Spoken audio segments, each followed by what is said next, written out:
Hello students, welcome to this new lesson. Today you are going to learn about typography, an important element while creating a work of graphic design. But first of all, let us find out what design study is all about. Design study is the study of graphic design. It is the art of selecting and arranging visual elements such as typography, illustrations and images, and color to communicate messages. Graphic design comprises the creation of posters, menu cards, book covers, logos, and typography. Let us see what typography is all about. Typography is the art of arranging letter types or fonts in a creative way in an artwork to make it appealing and convincing. Proper writing display enhances the quality of the artwork.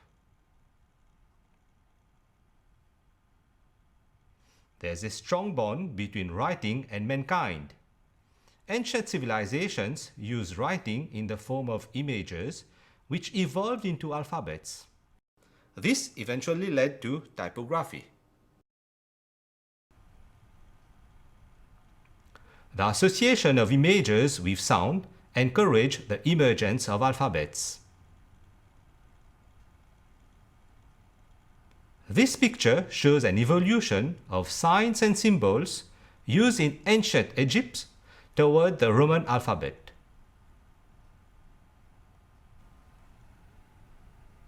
Letter faces of different dimensions create an impact on the viewer. An arrangement of letter types of various dimensions and distortions can create an interesting composition. Typography can also be used expressively to depict emotions, movement, and state.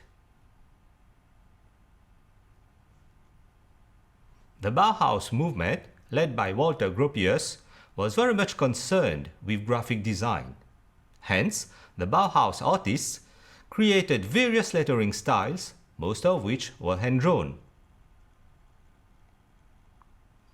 Apart from being influenced by curves found in nature, the Art Nouveau movement used decorative letters while designing artworks, such as posters and book covers. An important aspect of typography in Art Nouveau is that all letters were hand-drawn. It is worth noting that letter faces were curvilinear based. Artist Roy Lichtenstein from the pop art movement used simple cartoonish letters in artworks. Today, many letter types are used in specific contexts. For instance, a typical font style is present in cartoon strips. Another can be viewed on packaging as stencil writing. Now let us consider the principles behind writing letters. The structure of any letter comprises the ascender and the descender. A square grid can be used to draw block letters. It makes it easy to count squares for the height and width of letters. Dear students, you can use a ruler to measure the height of letters.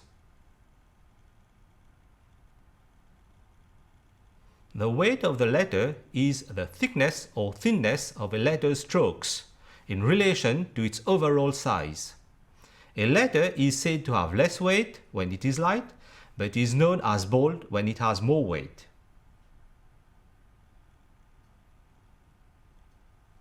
A letter can change in proportion. Its width can change in relation to its height. It is said to be condensed or expanded. The direction of a letter is the position of its vertical strokes. It can be perpendicular and parallel. It can also be slanting and parallel. Spacing is the distance in between letters in a word. It is also known as kerning. The way letters are placed in a space makes the overall design either more interesting or boring. Appropriate spacing makes the words legible and more appealing. Some other examples of fonts.